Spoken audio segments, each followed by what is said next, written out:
After 25 years of teaching, I've seen the best and some of the worst. Through it all, I picked up some tips that help me remain effective. Let me be clear. There are no quick fixes or magic bullets. With that being said, we are sharing some tips for teachers to keep their classrooms functioning efficiently. Let's take a look. All right, so we're going to jump right into the teacher tips. I do want to say this before we get into it. Look at these tips, take these tips in, see what resonates with you, what you might need to work on, or what you can utilize. Nobody's saying that you have to go and try to implement all of these at once. It's not going to work. That's not what we're talking about here. You pick one to three of them and say, okay, you know what, for the next month, I'm gonna try this and try to master this, and get consistent with it. Then I'm gonna add this, then I'm gonna add this. So now I have 3 that I can take into the new school year, okay? Because here's the thing, if you can implement these now, where we're 3 months away from the school year ending, if you can get these to work now, they'll be even more impactful if you can do it for a whole year, okay? The other thing is be you, okay? You don't need to try to be Miss Jones down the hall. You don't need to try to be Dr. G. You don't need to try to be anybody other than yourself, okay? Look at these tips, make them work for you. Because you know as well as I do, these kids can smell a fake from a mile away. So if you're doing too much, they're gonna respond accordingly. So with that being said, let's jump right into it. So we're going to have an overview, look at some of the basics, we're going to KISS, and then we'll have our keys to remember. So what's the purpose of these tips? To help us establish effective classroom practices, improve engagement and behavior, build systems for long-term success, and strengthen our efficacy, confidence, and consistency. A lot of times we don't do certain things because we're not good at it, right? We're just not good at it. We tried it for, a week or two. No, we want to be consistent. So by being targeted, we can strengthen our confidence in executing some of these tips and thus have the results that we talked about, the improved engagement, behavior, and better classroom environment altogether. So the first step is to plan and over plan. Always have extra materials ready. I was an English high school teacher for, the bulk of my career. On my back shelf, I would have extra activities. Maybe it's things that students missed because they were absent, extra practice. I always had something ready just in case somebody finished early, or I'm not feeling it today. That's perfectly fine. Here's something different. Here's an alternative for you, right? You can also use filler activities. This may be, depending on what your subject matter is, maybe it's consistent grammar practice, additional grammar practice. Maybe it's math function activity. Whatever it may be that's aligned to your actual content, you can use these additional activities, have them ready and available for you. It may take work, collecting or, preparing these things, but once you have them available to you, you're good to go. All right. Avoid downtime to prevent disruptions. You planned a 30-minute lesson.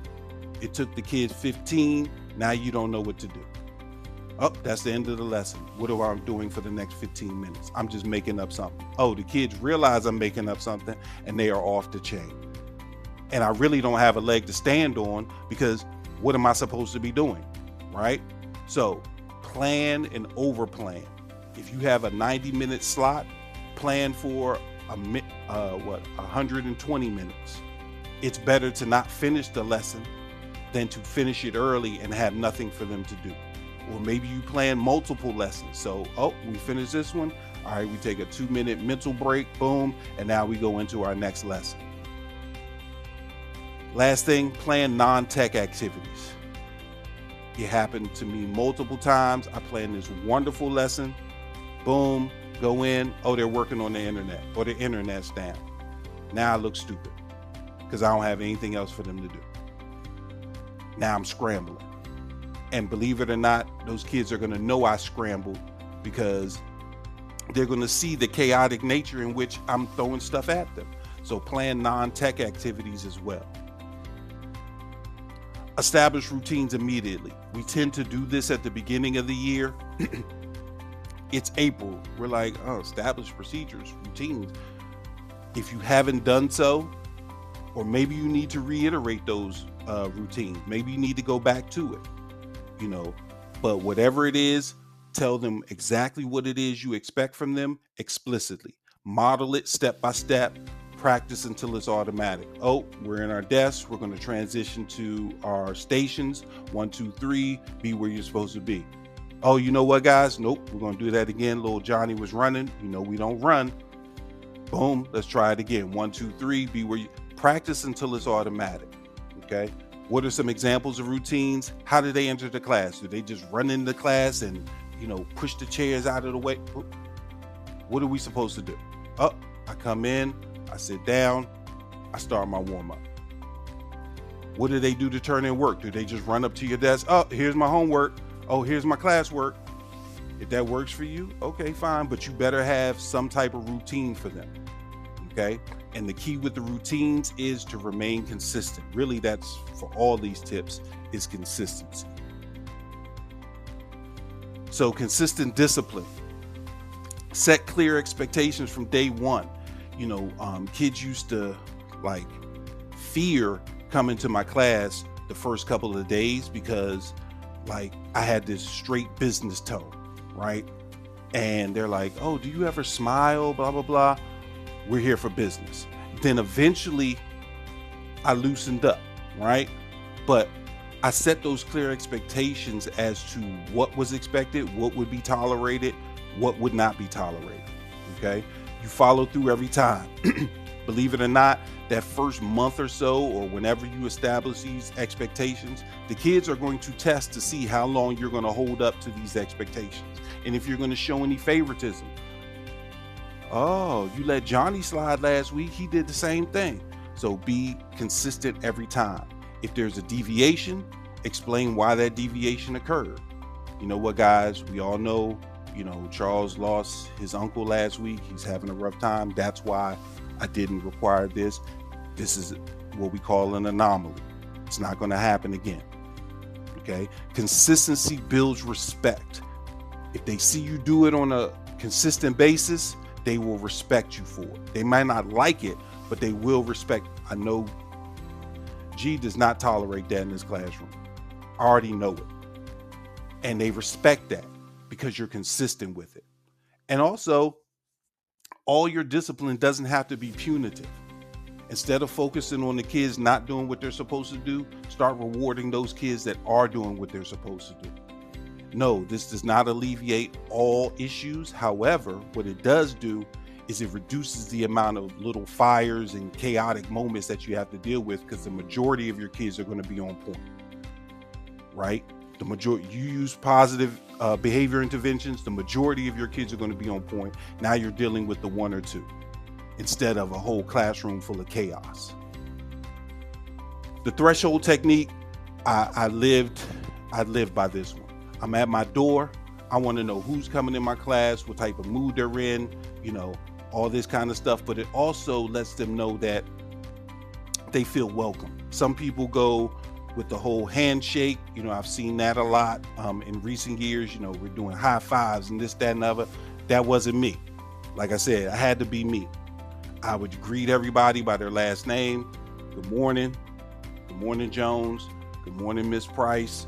Good morning, Miss Jackson. Setting a business tone, right? As they come into my classroom. Oh, okay. Boom. So they know I'm greeting them. I got a chance to greet them. I got a chance to acknowledge each and every student. But as a teacher, I'm also taking in data as to what type of mood my students might be in, what might be going on. I can see, by their body language, just by being at the threshold. I can also remind them of the expectations. Oh, all right. As you come in, don't forget, go ahead and get started on your warm-up. So the threshold technique is a great way it's a good tip to utilize in the classroom.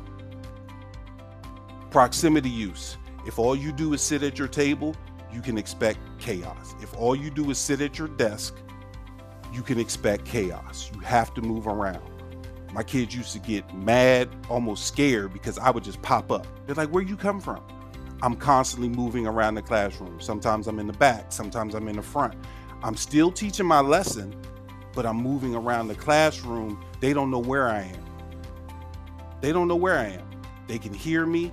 They're looking forward, but I'm circulating throughout the classroom. Sometimes I'm sitting at the desk with the students, right? I've had times where administrators are coming in and they're like, oh, where's your teacher? And I'm sitting right there at the desk with the students, so it should not be predicted as to where you're going to be as a teacher. The students shouldn't be able to predict that you're going to be at your desk 24/7. Okay. So you need to circulate, be strategic. You know what? Today, I'm going to sit with that group that needed a little more help and teach my lesson from their table. Pair with other cues, nonverbal cues. Maybe you're giving eye contact, thumbs up gestures, thumb down gestures, nonverbal communications. Maybe I'm tapping on the table to refocus. Maybe I just say a name. Oh, I wasn't doing anything. I didn't say you were. I just wanted to say hello. Circulate, use your proximity, and maintain your flow. Don't get stuck. Don't get stagnant, because then all of a sudden, oh, you were over there longer than you were over here. Yeah, you know how it can go. Maintain your flow, use your proximity. Because if they think they know where you are, they have positioned themselves to be able to do what they want to do. And if you've been in the classroom, you know what I'm talking about, right? But if they have no idea where you are, they don't know when you're going to pop up, they're less likely to attempt something because they don't want to get caught doing it. All right, relationships over results. If you don't know your kids, you're not effectively teaching, because they're not listening to you. They're not. You can fake all you want to. You have to build that rapport. You have to learn who your students are, what makes them tick, what's their interest, what's their personality, what their capabilities are, what their weaknesses are. You have to understand these things. You can do it by surveys. You can also use your proximity as you're walking around the classroom and sitting at the different tables and pairings, groupings, or even individual chairs. You're interacting with your students. This is your time to garner some of that extra information. You build trust and connection, and you show genuine care. They know the difference between fake care and genuine care. They know when you're just going through the motions, and they know when you actually care about them. So keep instructions short and simple. Okay, you want to scaffold it, break it into steps, use clear language, check for understanding. There's no point in going on to the next topic if you haven't checked that they understand the topic that you just covered. Okay, keep it simple. This goes back to your planning as well. You want to use scaffolding and build in short, simple steps. There is no point in this convoluted and complicated approach if nobody understands what you're doing. Okay. Oh, well, it's a complex concept. Your job as the teacher is to break that down for them. That's your whole point. So keep everything short and simple. Hit on it. Boom. We got it. All right, now we're moving on to the next thing. Cool. Oh, we didn't get it. Let's reiterate. And then we can move on to the next thing. Master wait time. If you call on a student, hey, Johnny, can you give me the answer to number 4?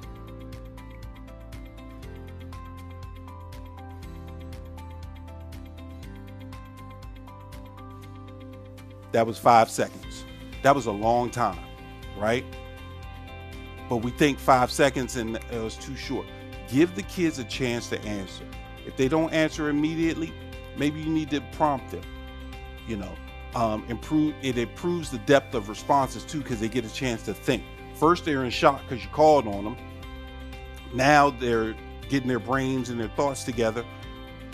It gives them a chance to develop their response, and it encourages participation. I don't feel rushed. If he calls on me, I know I have time to answer, versus, He called on me. I didn't answer immediately. Boom. All right, since Johnny can't answer, I'm going to Julie. No, give the kids a chance to answer.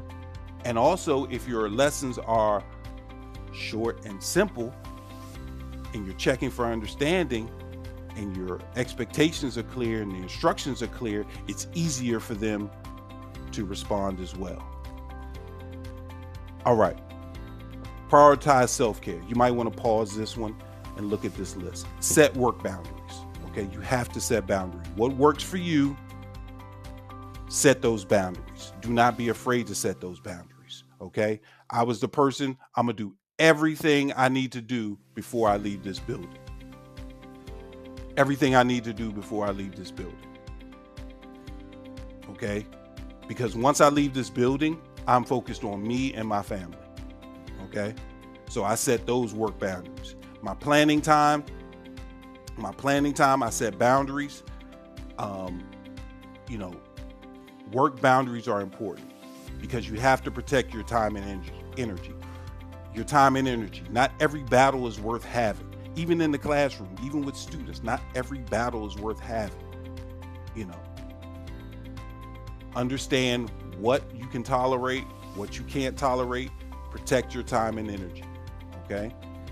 Get fresh air. I know the administrators won't like this one, but you can't be in the building for 8.5 hours and expect yourself to function properly. Get outside, have some fresh air. Nobody said you had to leave the campus. Maybe you just walk around the building. Maybe you go into the courtyard and just breathe fresh air for a minute. But step outside the building, get some fresh air. Nobody said you got to go over to, the carry out or anything like that. No, that's not what we're talking about. Just step outside, get some fresh air, breathe. Okay. All right. I'm ready for it. Avoid burnout. How do I do that, Charles? You have to utilize some of these tips. Plan effectively. You know what? I'm going to plan during my planning period. And you know what? Monday and Tuesday, during my planning period, I'm going to plan for the rest of the week. So when I have my planning period for Wednesday, Thursday, Friday, I can do some other things where I'm not feeling overwhelmed and I'm not taking this stuff home. Okay? Stop giving. I'm gonna throw this one in here to avoid burnout. Stop giving 100 assignments every day because you have to grade all that stuff. Be more targeted and purposeful. Okay? You should not have piles and piles and piles and piles and piles of papers that you have to grade because that's too much. You're going to burn out. Instead, plan effectively to where I can have one assessment that's going to address everything that we covered, for the week. But we have to have grades. You can formulate other types of grades. You have participation, right?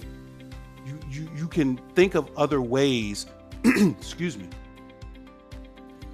You can formulate other ways to assess students' understanding of information than just tests and written responses and this, that, and the other. There's enough of that already built into most of the curriculums anyway, so you don't need to create that extra work for yourself. Learn how to consolidate these tests and assessments in order to get your grades and things like that. Don't take it home. And if you do, you have a specific amount of time that you're going to delegate to this task, and that's it.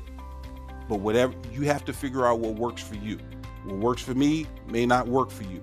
So you have to, when it comes to self-care, you have to figure out exactly what self-care techniques you're going to implement to keep yourself sane. I said it. Partner with parents early, okay? Some parents, we have different types of parents. I get it. But the majority, they're sending you their best. They want the best for their kid, and they're expecting you to do that, right? Let them know that you're a partner with them. You're not the enemy. You're not the adversary. You're not the problem. Their kid is not necessarily the problem. So if we partner together, we can make some progress we're on the same page, right? Do this from the get-go, as early as possible, before school even starts. You get that list. In August, you get that list because you've been checking it because you want to see what third grader, from last year is going to be in your 4th grade class now because your 3rd grade team was telling you all about these bad kids. You see that list, go ahead, get those contact information, send out to the parents before school even starts. Hey, I'm here, I'm your partner. This is how you can communicate with me. We're going to be on the same page. Extend praise. Don't always call for something bad. Nobody's trying to hear that every single time, right? My child has to do something right. Okay, solicit assistance. I can use your help. I'm at a loss. I don't know. What do you think I can do? Okay, provide updates on progress and keep parent partners updated consistently. Whether it's via social media, maybe it's your school website, whatever it is, keep them updated. Don't wait for something to happen in order to communicate with parents. It's not going to go well. Reflect and adapt. It may not be a reflection log per se, but you may just take 10 minutes after school. All right, what went well? What didn't go well? What do I need to adjust? Identify your wins and challenges.